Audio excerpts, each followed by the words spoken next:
வணக்கம் நண்பர்களே. டிவிகே அரசாங்கம், அதாவது டிவிகேவோட விஜய் அவர்கள் தேர்தலுக்கு முன்னாடி தான் திராவிட முன்னேற்ற கழகத்தின் மீது பொய்யும் புரட்டும்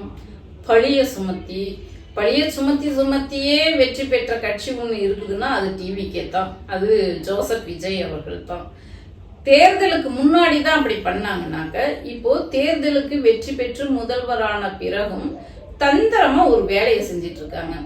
அதாவது மக்கள் கூர்ந்து கவனிக்கணும். அவசியம் இந்த வீடியோவையும் கட்டாயம் அனைவருக்கும் ஷேர் பண்ணுங்க.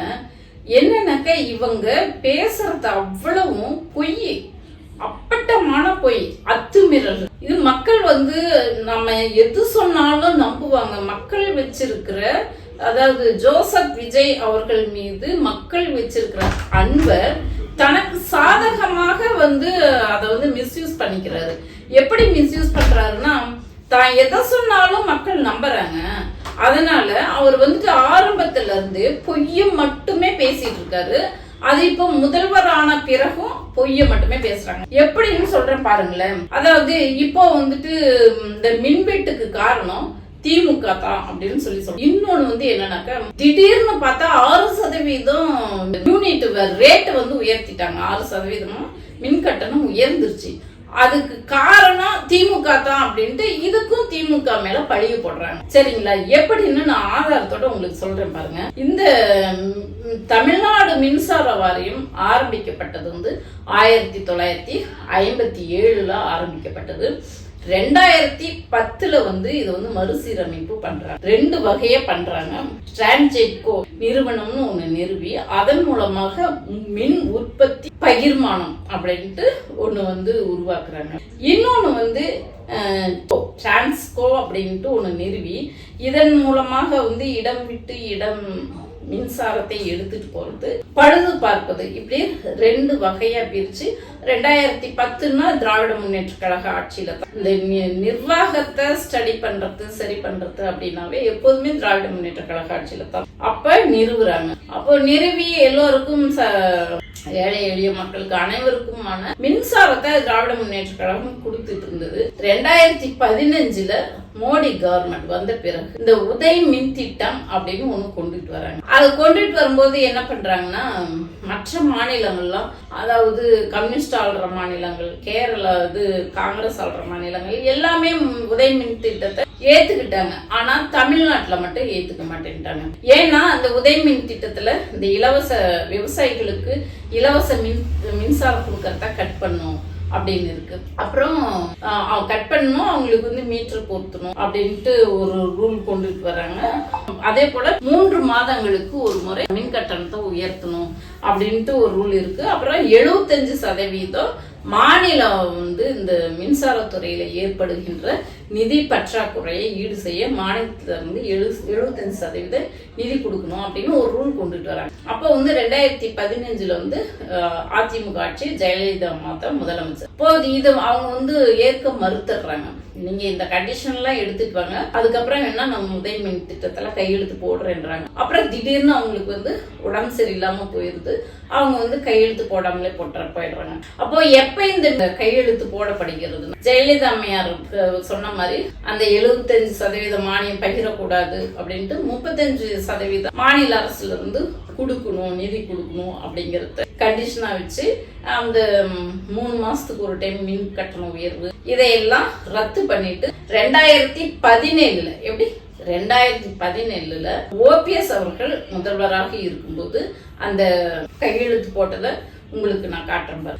ஓபிஎஸ் அவர்கள் முதல்வராக இருக்கும்போது தங்கமணி மின்சாரத்துறை அமைச்சரா இருக்கும்போது தான் இந்த உதய் மின் திட்டத்துல சைன் பண்றாங்க. எப்போ அப்படின்னு பார்த்தா ஜனவரி 9 2017 கையெழுத்து பண்றாங்க. சரிங்களா? அப்போ அந்த கையெழுத்து ஆகும்போதுதான் ஆண்டுக்கு ஒரு முறை மின் கட்டணம் உயர்த்தலாம் அப்படின்னு சொல்லிட்டு, அதாவது மாநில அரசு விருப்பப்பட்டால் உயர்த்தலாம் என்று சொல்லி கையெழுத்து போடுறாங்க. யாரு? தங்கமணி அவர்கள் சைன் பண்றாரு. ஓபிஎஸ் அவர்கள் முதல்வராக இருக்கும்போது 2017. அப்படி இருக்கும்போது ஒரு மின்துறை அமைச்சராக இருந்துகிட்டு நிர்மல்குமார் அவர்கள் இந்த இப்ப திடீர்னு 6% மின்சார கட்டணத்தை உயர்த்திட்டாங்க. ஏன் இப்ப திடீர்னு மக்களுக்கு எல்லாம் மின்சாரம் உயர்ந்த உடனே கேள்வி கேட்க ஆரம்பிச்சோம்னா இதுக்கு காரணம் திமுக தான் என்று பொய்யான பழிய போடுறாங்க. சரிங்களா? ஒரு மின்துறை அமைச்சருக்கு தெரியாதா இது எப்ப சைன் பண்ணப்பட்டது என்று? அதுவும் கட்டாயம் மின் கட்டணம் உயர்த்தியே ஆகணுன்றதுலாம் இல்ல, மாநில அரசு விரும்பினால்தான் அப்படின்னு இருக்கு. அப்படி கட்டாயம்னு ஒண்ணு இல்லாத போது இவங்க எதுக்காக உயர்த்தினாங்க? அது காரணம் சொல்லணும் இல்லையா? அப்படி சரி நீங்க உங்களுடைய நிர்வாகத்தை சரி பண்றதுக்காக உயர்த்தினீங்கன்னு வச்சுக்கீங்க. அது ஏன் திமுக அரசாங்கத்தின் மீது பழிய போடுறாங்க? இதுக்கு ஒரு ரீசன் இருக்கு இல்லைங்களா? அது ஏன் அந்த பழிய போடுறாங்கன்னா இப்ப 200 யூனிட் மின்சாரம் ஃப்ரீன்னு சொன்னாங்க இல்லையா? அந்த ஃப்ரீ எங்க மக்கள் அந்த 200 யூனிட் மின்சாரம் எங்க ஃப்ரீன்னு எனக்கு எங்கன்னு சொல்லி கேட்டுருவாங்களே அப்படின்றதுக்காக வேணுனே இந்த டிவிக்கு அரசாங்கம் வேணுனே செயற்கையாக ஒரு மின் தட்டுப்பாட்டை உருவாக்குறாங்க. மின் தட்டுப்பாடு திடீர்னு ஃபியூஸ் கேரியர்ல புடுங்கிட்டு போயிட்டாங்கிறாங்க, ஏதேதோ காரணத்தை சொல்றாங்க, அந்த டிஸ்க் காணாம போயிடுச்சுன்றாங்க. இது அவ்வளவும் பொய். ஏன்னா மின்சாரமே கொடுக்காம விட்டா மக்களோட கவனம் எனக்கு நீ விலை ஏத்தினாலும் பரவாயில்ல, எனக்கு 200 யூனிட் கொடுக்கலனாலும் பரவாயில்ல, முதல்ல மின்சாரத்தை கொடுப்பா, அதுதான் எனக்கு தேவை. மக்கள் அதைத்தானே கேட்பாங்க. அப்போ இந்த விலை உயர்வையும் கேட்க கூடாது, 200 யூனிட் மின்சாரத்தையும் கேட்க கூடாது அப்படிங்கிறதுக்காக தந்திரமா டிவிக்கு அரசாங்கம் பிளான் பண்ணி இந்த வேலையை பார்த்துட்டு இருக்காங்க. தட்டுப்பாட்டை கொண்டுட்டு வந்துட்டு இருக்காங்க. இப்ப யாருமே 200 யூனிட் மின்சாரத்தை பத்தி யாரும் கேள்வி கேட்கறது இல்ல. இப்ப இந்த வேலையெல்லாம் செஞ்சுட்டு என்ன பண்றாங்கன்னா திமுக மேல பழிய போட்டு போடுறாங்க. இவங்க எப்பயுமே ஃபோர்ஜரி ஃப்ராட் பண்ணிட்டு கொஞ்சம் கூட போய் பேசுறதுக்கு இவங்க வெக்கப்படுறதே இல்ல. ஒரு கேடுகட்ட அரசாங்கம், ஒரு கேடுகட்ட முதல்வரை கொண்டுட்டு நம்ம முதல்வர் சீட்ல இந்த நாட்டை ஆள்றதுக்கு தகுதியே இல்லாத ஒரு நபரை கொண்டுட்டு பொம்மையா உட்கார வச்சு பேசுறதுக்கு துணிச்சல் இல்ல, மக்களுக்கு எக்ஸ்பிளைன் பண்றதுக்கு துணிச்சல் இல்ல, தைரியம் இல்ல, தெரியல அரசியல் என்னன்னு தெரியல.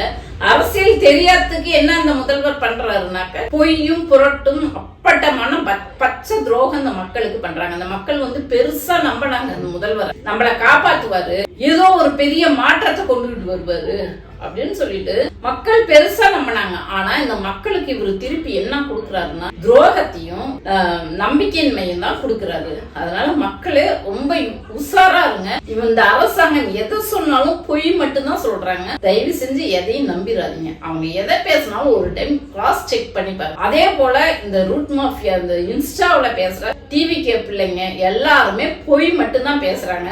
அவங்க பேசுறதையும் ஒரு முறை கிராஸ் செக் பண்ணிக்கிட்டு அதுக்கப்புறம் உண்மைத்தன்மை என்னன்னு தெரிஞ்சுக்கிட்டு பேசுங்க நண்பர்கள். இந்த காணொலியை நீங்க ஷேர் பண்ணுங்க. உங்களுடைய கருத்துக்கள் என்னன்னு கமெண்ட்ல சொல்லுங்க நண்பர்களே. நன்றி.